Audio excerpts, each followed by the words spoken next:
Monteros de Espinosa, yo os entrego el cuerpo difunto del rey para que lo guardéis. Después de besar el mismo crucifijo de plata que besaran todos sus predecesores en el trono desde Carlos V, moría en la madrugada del 17 de septiembre de 1665 Felipe IV, denominado el Grande. Aunque Quevedo había observado con amargura: lo es el Rey nuestro Señor a la manera de los hoyos, más grande cuanta más tierra le quitan. En el nombre de la Santísima Trinidad. En efecto, la corona española pasaba por momentos de decadencia y derrotas militares.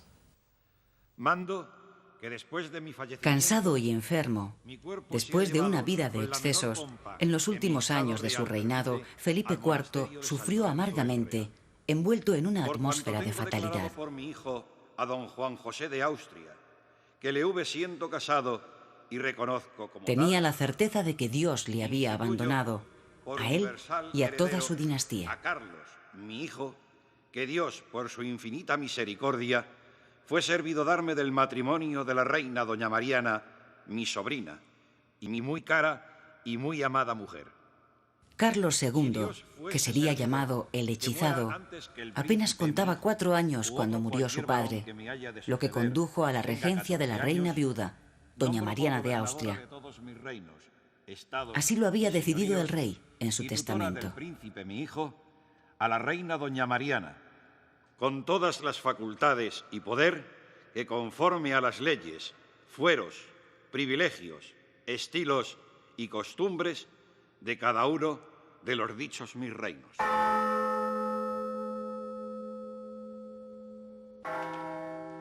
Siempre rodeado de capellanes y curanderos, ya que desde su más tierna infancia daba muestras de una extrema debilidad física y mental, Carlos había sido criado con leche materna gracias a los servicios de más de 14 nodrizas, y solo se abandonó este procedimiento por respetar su ascenso al trono.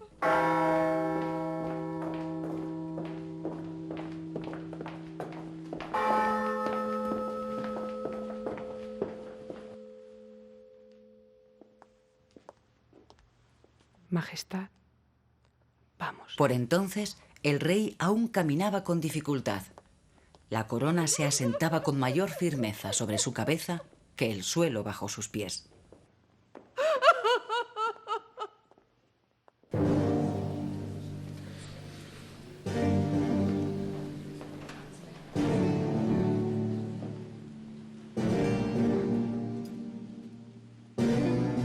El tiempo ha convertido a Carlos II en el símbolo de la decadencia de un imperio.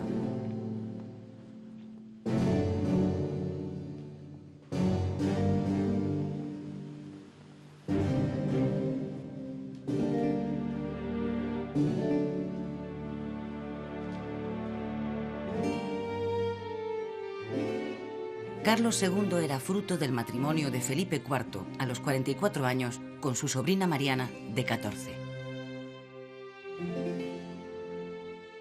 Su debilidad era la consecuencia de la endogamia indiscriminada practicada por la Casa de Austria. Carlos era el representante de la 6ª generación de esta política matrimonial.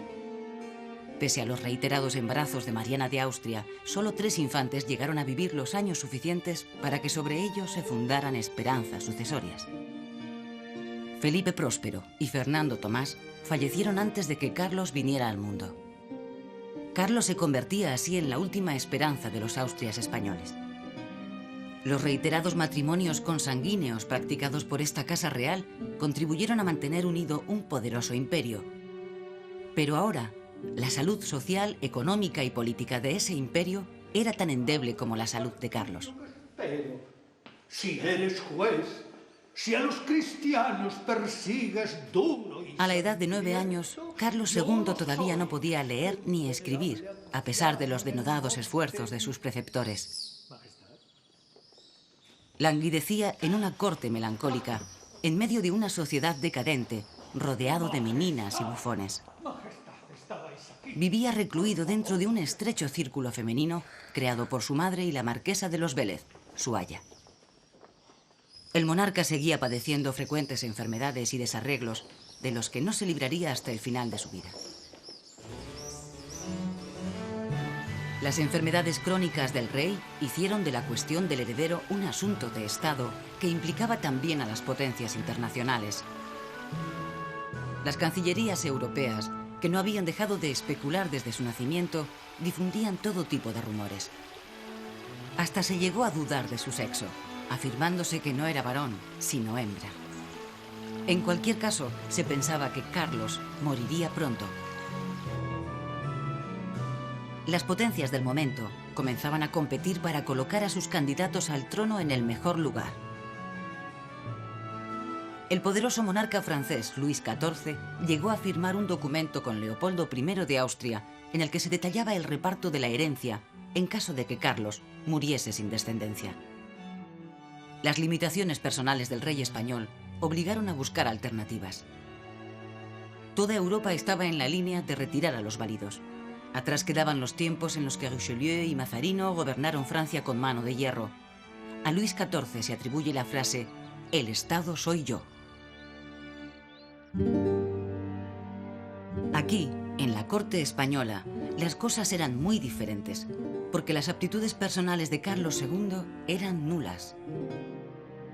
Los 7 consejos de la monarquía, feudo de la aristocracia, no consiguieron monopolizar el gobierno.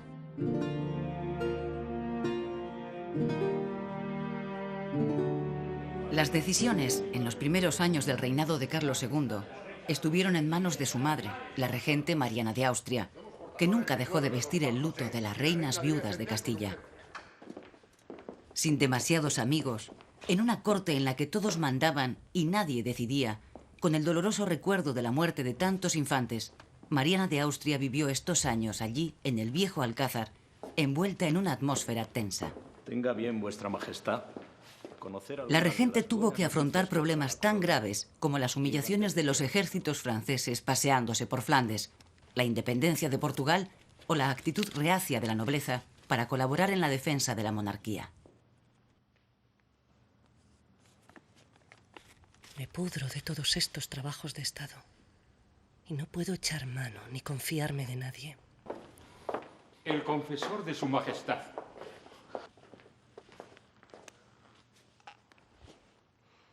Retírense vuestras mercedes. Asuntos más graves para el reino me reclaman. Mariana de Austria se apoyaba cada vez más en los consejos de su confesor, Juan Everardo Nithard, jesuita austríaco que la había acompañado a España, quien era también miembro del Consejo de Estado. Lo acontecido anoche en el Corral del Príncipe repasa todo lo que su católica majestad debe permitir. La reina impuso el nombramiento del valido como inquisidor general, lo que le convertía en el hombre más poderoso del reino. Nithard era un hombre de rígidos principios morales, de corte contrarreformista y ejerció la alta política sin ser un político. Controló la conciencia de la reina Mariana, pero nunca llegó a entender las claves de la vida palaciega y siempre tuvo enfrente a la nobleza.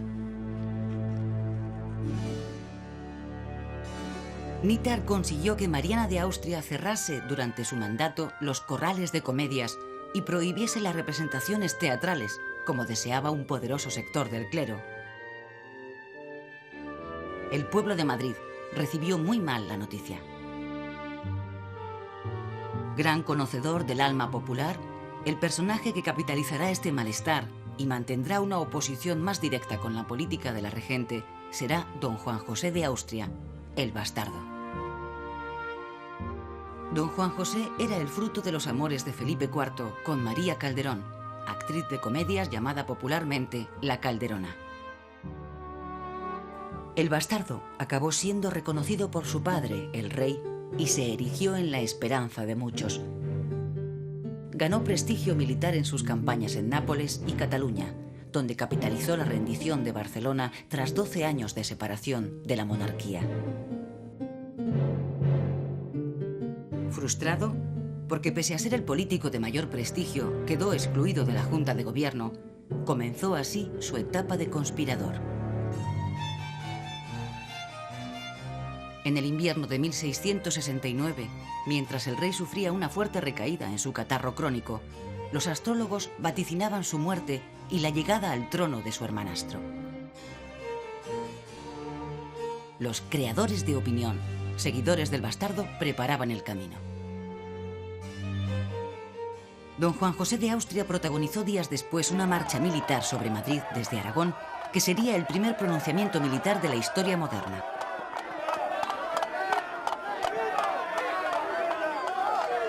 Con una tropa armada de 300 caballos y en medio del clamor general, el éxito efímero del golpe de Estado precipitó la destitución de Nítar y su exilio.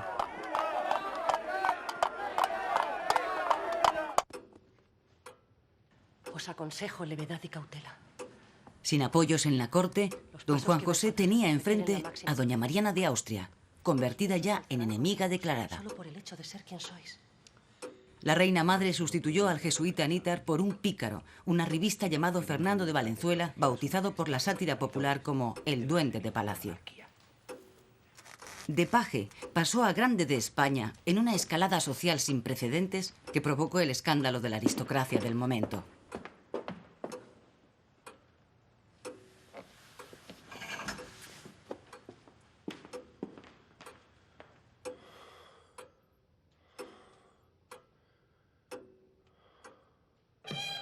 Los mayores logros de Valenzuela fueron la reconstrucción de la Plaza Mayor de Madrid tras el gran incendio de 1672 y la construcción de 2 puentes sobre el Manzanares.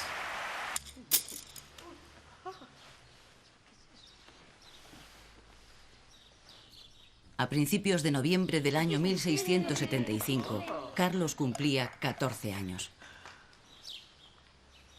Había llegado el momento de gobernar sus estados según lo ordenaba su padre en el testamento. Carlos era un joven caprichoso, maleducado por teólogos e incompetentes y condicionado a aborrecer a Francia y a su rey, Luis XIV. En torno a su figura se libraron grandes batallas fuera de España y en el propio Alcázar.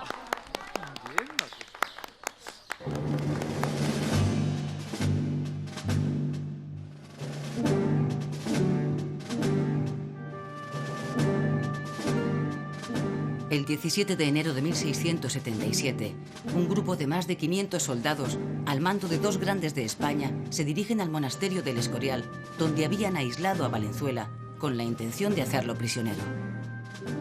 Los militares entraron violentamente y prendieron al valido, profanando el recinto sagrado, que gozaba de total inmunidad.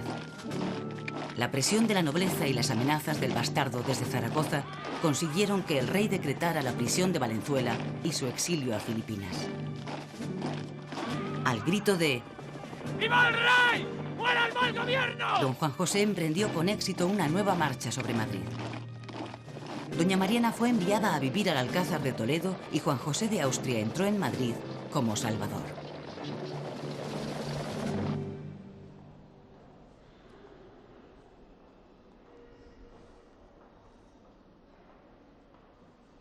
Para los austrias, la exaltación de la Eucaristía y su culto formaba parte importante de su patrimonio simbólico.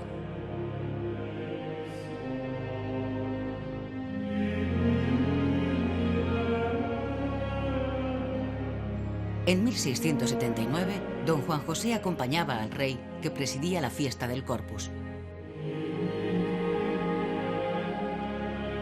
Para celebración tan señalada, Carlos II lució un sombrero de fieltro que llevaba incrustada la famosa perla, la peregrina, la más hermosa de Europa, según se decía, como la princesa con la que esperaba casarse. Su Majestad parecía feliz. Iba a cumplir 18 años y su embajador estaba en París arreglando su boda con María Luisa de Orleans. Se hallaba muy enamorado desde que recibiera el primer retrato de María Luisa. Su confesor estaba alarmado ante los problemas que entonces tenía el rey para disimular su vigor juvenil. El rey debe casarse tan pronto como sea posible, convinieron todos. Por aquellos meses, el precio de los alimentos se había disparado. Todos culpaban al gobierno de don Juan. Enfermo y sin apoyos, el bastardo vislumbraba su final.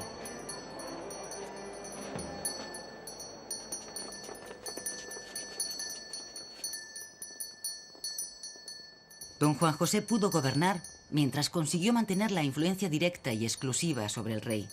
Pero ahora, el partido francés se abría camino en la corte española con la próxima boda del monarca.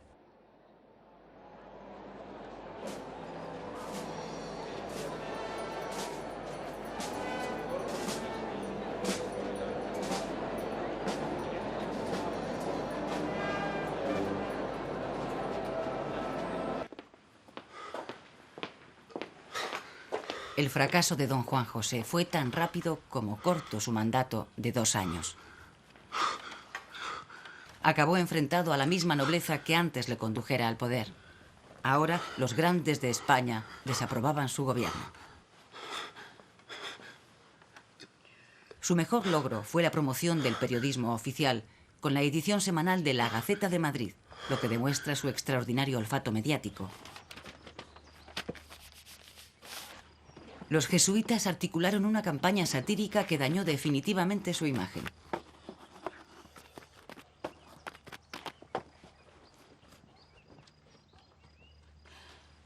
Su hermanastro, preocupado con los preparativos de su próxima boda con María Luisa de Orleans, ni siquiera le visitó en los últimos días de su enfermedad. La muerte le llegó el 17 de septiembre de 1679. Mientras el cadáver de don Juan José era conducido para su sepelio, Carlos II viajaba a Toledo para reconciliarse con su madre.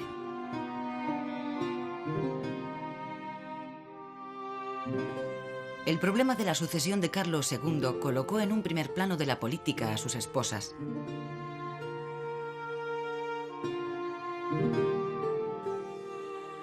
Desde el país vecino, Luis XIV no perdía detalle, a través de sus embajadores en Madrid, de todo lo que sucedía en la corte.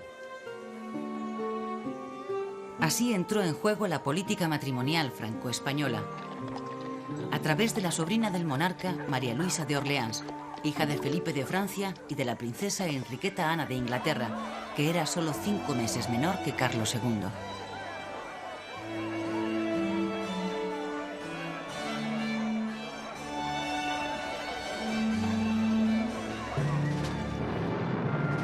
Pero España estaba en guerra en aquellos momentos con Francia y formaba además parte de una coalición militar con ingleses y holandeses.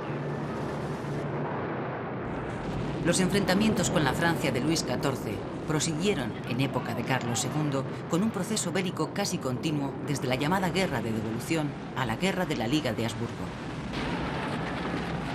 La agresividad francesa se hizo notar sobre la frontera catalana desde 1670. El 17 de septiembre de 1678 se firma la Paz de Nimega, una paz humillante para España. Se perdían todas las plazas del sur de los Países Bajos y el Franco Condado.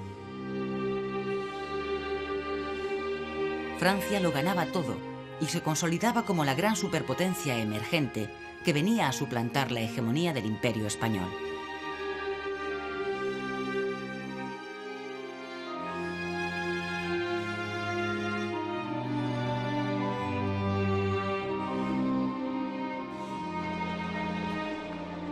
Las repercusiones de las guerras con Francia fueron graves en toda España, especialmente en Cataluña, que será invadida, y Barcelona tendrá que capitular ante las tropas de Luis XIV en 1697, lo que contribuirá a tensar las relaciones entre los catalanes y la monarquía.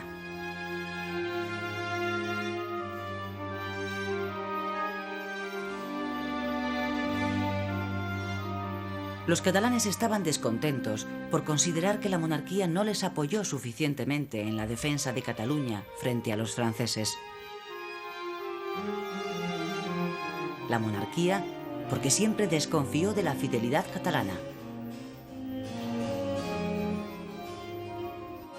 Estas tensiones larvadas se desatarán con el problema causado por la falta de un heredero al trono y conducirán a las llamadas guerras de sucesión.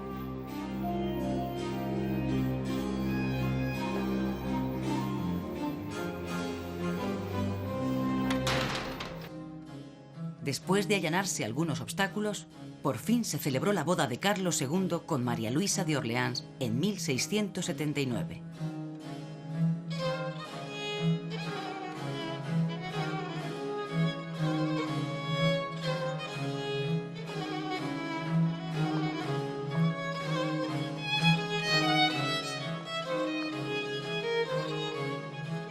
Aunque Carlos se reafirmaba en su amor al conocer a su esposa, no se puede decir lo mismo de los sentimientos de María Luisa de Orleans, que ya había recibido antes del encuentro noticias sobre el escaso atractivo físico de su marido. Y era de dominio público el poco cuidado que el rey ponía en su higiene y aseo personal. La joven reina pasaría los años más tristes de su vida en España.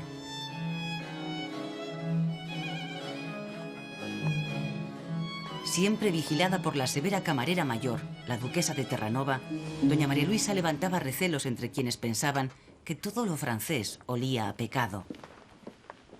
El baile y la danza, entonar dulcemente un aria de ópera y montar con destreza eran la base de su educación entre París y Fontainebleau.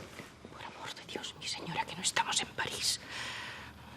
Virgen Santísima, ese escote y ese vestido y la música. Pero la corte de Madrid era muy diferente. La etiqueta era grave y severa, prohibía los colores y el alboroto, y las normas eran muy rígidas. Majestad, regalo de un fabricante de Zamora. La camarera mayor regañaba a la reina constantemente. C'est très joli. Son preciosos. Unas veces porque el vestido era demasiado vistoso. Otras porque María Luisa se empeñaba en acompañar al rey en sus jornadas de caza por el Pardo. La reina de España no tiene piernas. Y otras por su impudorosa conducta.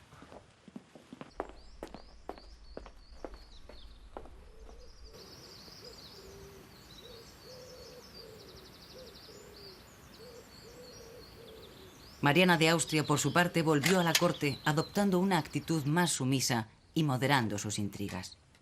El poco interés de doña María Luisa por la política le ganó los favores de su suegra.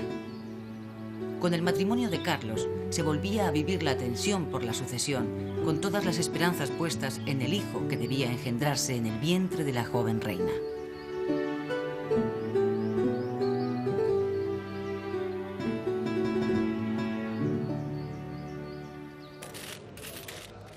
El otro gran problema nacional era la crisis económica. El caos monetario en la España de Carlos II se agravó con la moneda falsificada y la especulación. La herencia financiera de Felipe IV fue nefasta. Tanto el gobierno de Juan José de Austria como los de los ministros Medinaceli y Oropesa intentaron promover medidas reformistas. Se consiguió una cierta corrección del fraude fiscal y se mejoró la recaudación y la administración de rentas. Los gobiernos de Carlos II tendrán que enfrentarse también con importantes tensiones sociales, como la revuelta de los barretines o la Segunda Germanía en Alicante. Cumplan y se reciban mis arcas y bolsas reales. La productividad agraria en España permanecía negativamente afectada por la distribución de la propiedad y el régimen de explotación que seguía siendo feudal. Los lamentos por el abandono de los campos, por la despoblación, por la presión fiscal, son constantes.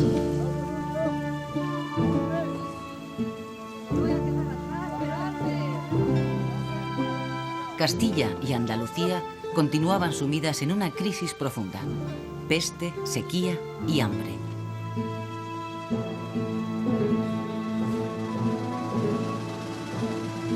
La ganadería trashumante se hunde.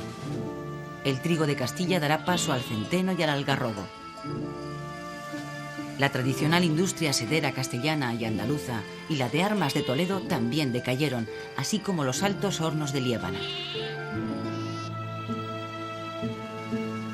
Segovia es una excepción, con la llegada de maestros artesanos ingleses y franceses que innovaron las técnicas de manipulación de la seda. La lana seguía siendo el principal producto de exportación.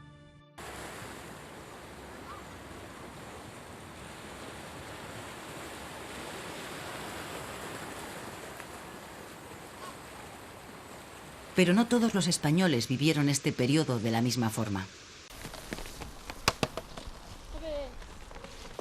En estos años se produce la dicotomía entre el estancamiento del centro castellano y el despegue económico de la periferia española.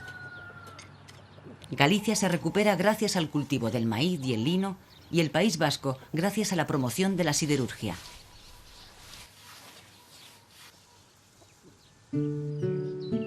La España mediterránea supera la crisis con una producción agraria basada en la expansión de la viña y la promoción del aguardiente en Cataluña y el arroz y la morera en Valencia. Productos que propiciaron el desarrollo del comercio en ciudades como Mataró o Sitges y la escalada de núcleos como Villafranca del Penedès o Reus.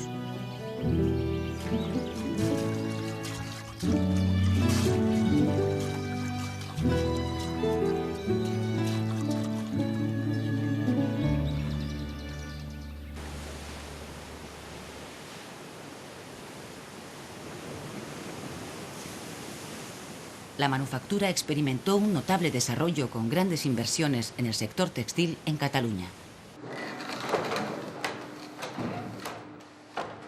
Se fabricaron medias de seda con telar y se desarrolló el trabajo del lino.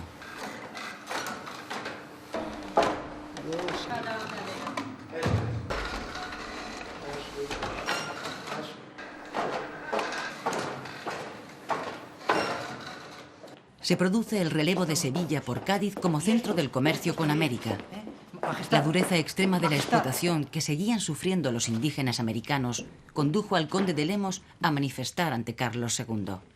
Majestad, no es plata, sino sangre de indios, lo que se lleva del Perú a España. Y se consolidó el desaprovechamiento de lo que pudo aportar toda esa riqueza.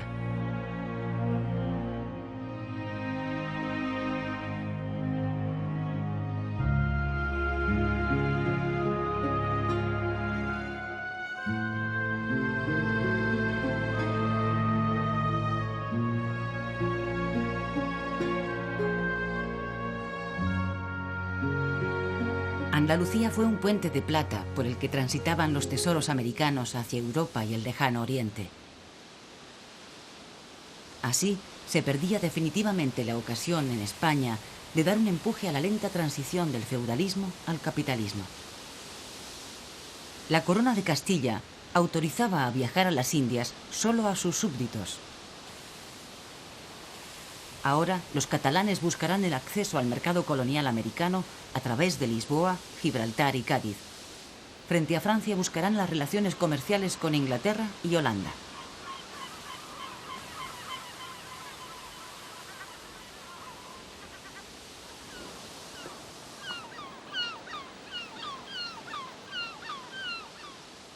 En estos tiempos dominan todavía las actitudes ideológicas de herencia barroca, de lo que es buen ejemplo la continuidad de la beligerancia inquisitorial. Eran tiempos de manifestaciones confesionales. A este acto público celebrado en la Plaza Mayor de Madrid asistieron Carlos II, su madre Mariana de Austria y su esposa María Luisa de Orleans. Los reyes eran los máximos defensores del orden doctrinal que se consideraba fundamento de la monarquía, y por eso las minorías religiosas continuaban siendo perseguidas. La Inquisición, que actuaba en toda Europa, lanza a finales del siglo XVII una nueva ofensiva sobre los conversos. La cultura del milagrerismo, la cultura supersticiosa y el cultivo de las canonizaciones como forma de legitimación del poder de la Iglesia proliferan significativamente durante estos años. Las posibilidades de que venciese la tolerancia no se vislumbraban todavía en España. El gran auto de fe de Madrid, del 30 de junio de 1680, llevó a la hoguera a 104 judaizantes, casi todos de procedencia portuguesa. Pese a que la universidad de la época permanecía enclaustrada en el oscurantismo, el racionalismo de la nueva modernidad preilustrada se impone cada vez más, especialmente en el ámbito de la historia y las ciencias. El racionalismo histórico de esta época critica algunas supercherías y falsedades del tradicionalismo hispano. Segunda lámina, señor Márquez, como observará, trata de la anatomía humana. En cuanto a los científicos, destaca el grupo de los novatores, que denunciaron el atraso científico español y reclamaron la necesidad de introducir en España las nuevas corrientes. Por ello, tuvieron que enfrentarse a la Inquisición. Todo este ambiente cultural se aglutinaba preferentemente en torno a las tertulias del Marqués de Mondéjar o del Marqués de Villena.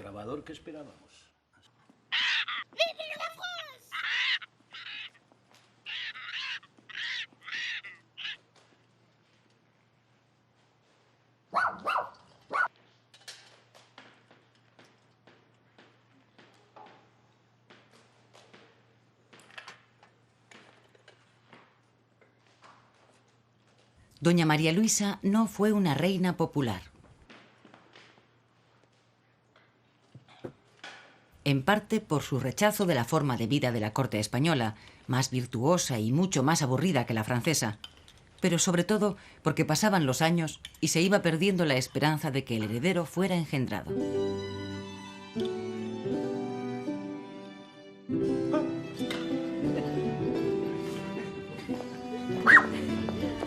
A París, bella flor de lis, que en aflicción tan extraña, si París, París a España, si no París, a París.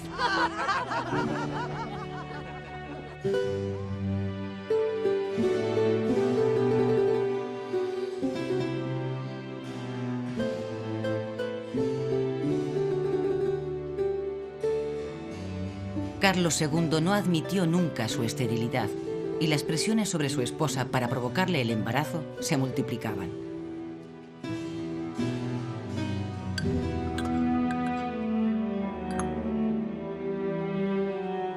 Agua de la vida. Este agua es capaz de limpiar todos los acueductos y cañerías del cuerpo humano. Obligada a tomar extraños potingues, supuestamente para aumentar su fertilidad, solo consiguieron hacerle contraer una grave enfermedad intestinal.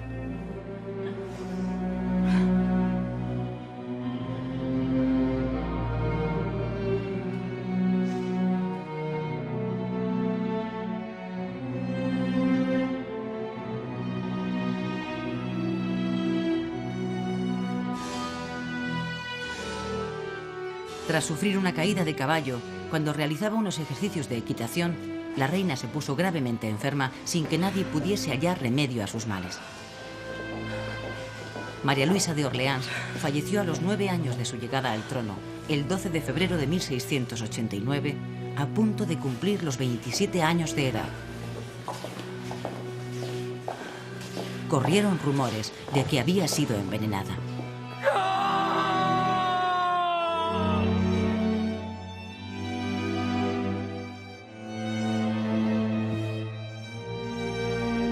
Un mes después, se acordaba un nuevo matrimonio.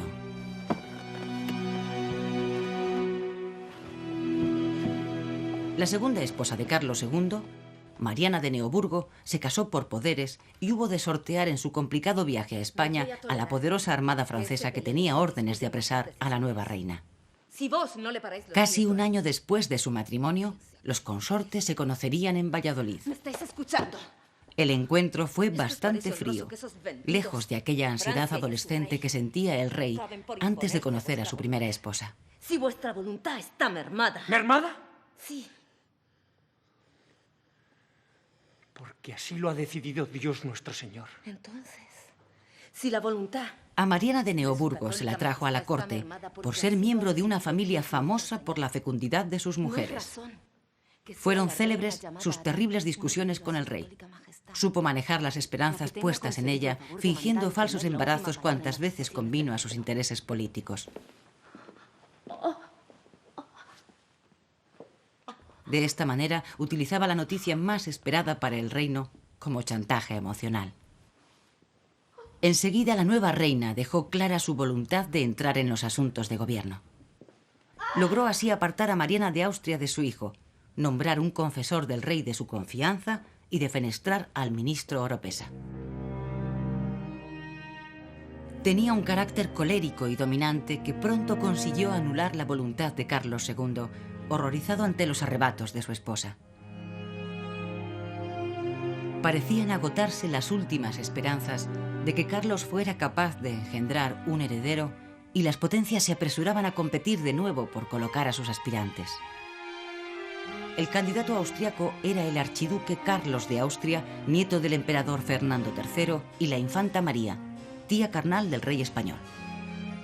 El candidato francés era Felipe de Anjou, nieto de Luis XIV y María Teresa, la hermana mayor de Carlos II.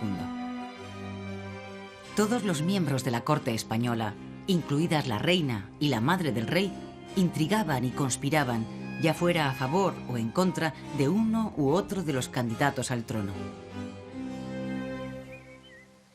Alrededor de esa corte, instalada en Madrid, el pueblo solía encontrarse al atardecer paseando por el Prado de San Jerónimo, actual Paseo del Prado, o por la ribera del Manzanares. Lugares en los que se arreglaban citas de amor o se libraban conflictos de capa y espada. No fueron buenos tiempos para los españoles. Los tratados de repartición del territorio de la monarquía hispana que van pactándose entre las potencias europeas son la principal causa de la angustia que sufrieron los españoles de finales del siglo XVII. Fueron tiempos de desconcierto y desazón que marcaron a toda una generación. La generación del 98 del siglo XVII. El 98 más triste de todos los 98. En 1681 había muerto Calderón de la Barca y con él moría también el barroco. Toda una forma de entender el mundo basada en la fe y el honor, cuyas reminiscencias trascienden hasta nuestros días. Grandes genios de la pintura barroca como Murillo florecieron en esta época de transición. Otros, como Carreño de Miranda, discípulo de Velázquez, o Claudio Coello, retrataron con profundidad psicológica los enfermizos caracteres de la última corte de los Austrias españoles. La situación de Carlos II en los últimos años era patética. Se dijo: parece un fantasma y se mueve como la figura de un reloj. Se habla de una dieta de capones y gallinas combinada con carne de ribera.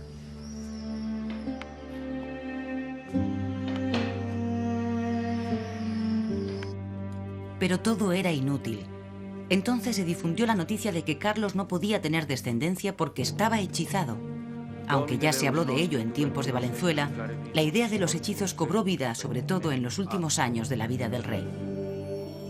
El confesor del rey, Fray Froilán Díaz, hombre de la reina y favorable a una herencia austríaca, de acuerdo con el inquisidor Rocaberti y el arzobispo de Toledo, Portocarrero, solicitó los servicios de un exorcista de renombre, Fray Antonio Álvarez Argüelles, quien habría de preguntarle al demonio si el rey era víctima de algún hechizo o sortilegio. Lo hizo a través de unas monjas endemoniadas de Cangas de Onís.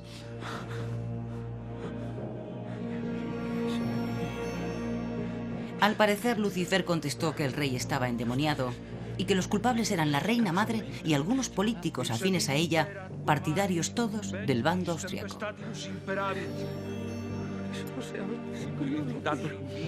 El exorcista determinó que, como remedio, el rey tomase diariamente un cuartillo de aceite bendecido en ayunas, lo que contribuyó a acelerar su deterioro físico.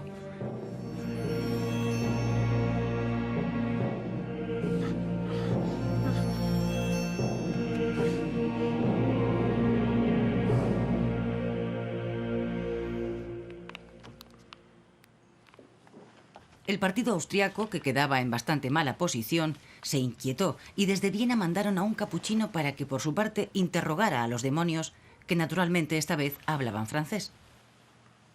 El hechizamiento del rey supuso un escándalo en la corte española, que además quedó bastante ridiculizada en toda Europa. Apresuraos. Finalmente la reina, Mariana de Neoburgo, que no salía muy bien parada en las manifestaciones de los demonios, decidió poner fin a todo aquello y mandó encarcelar al confesor real y al enviado de Viena, que tuvieron que afrontar un proceso inquisitorial. ¡Viva el rey! ¡Muera el mal gobierno! Paralelamente al escándalo de los hechizos, se producía en Madrid el llamado motín de los gatos. La subida del precio del pan provocó las iras populares.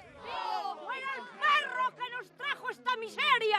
La muchedumbre tomó las calles y la furia de los desheredados arrasó todo lo que encontró a su paso. Como solía ser costumbre, se gritaba: ¡viva el rey y muera el mal gobierno! La turba quemó y saqueó la casa del conde de Oropesa. Pero el motín de los gatos no solo fue un estallido popular de los que por entonces solían tener lugar como consecuencia de las crisis de subsistencia. Fue también la expresión del conflicto que se vivía dentro de la corte. El partido borbónico, con la opinión pública de su parte, conseguía imponerse así al partido austriaco.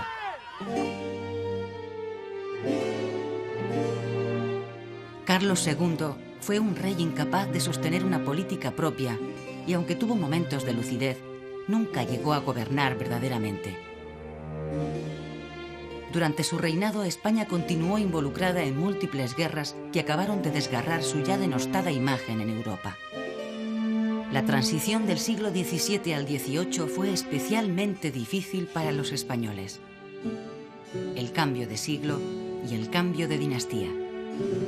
Los españoles pasarán de la más honda decadencia a la apertura a la modernidad.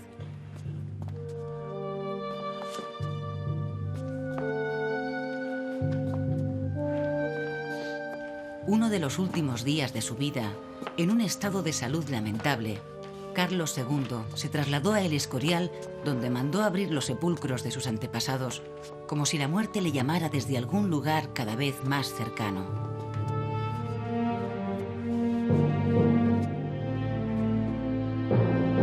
Mirando los restos de la que fue su primera esposa, el rey lloró toda una noche.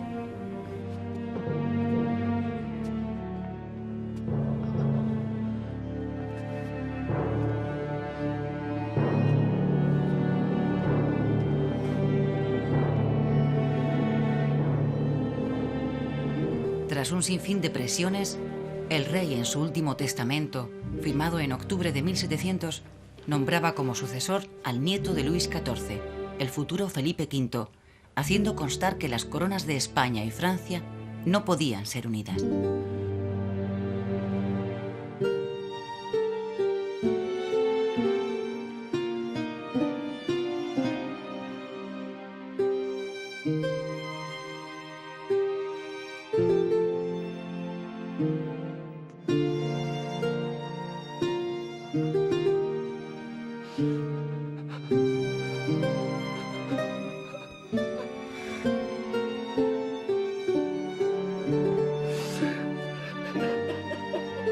El 1 de noviembre fallecía el último rey de los Austrias, y ese mismo día se hizo público su testamento.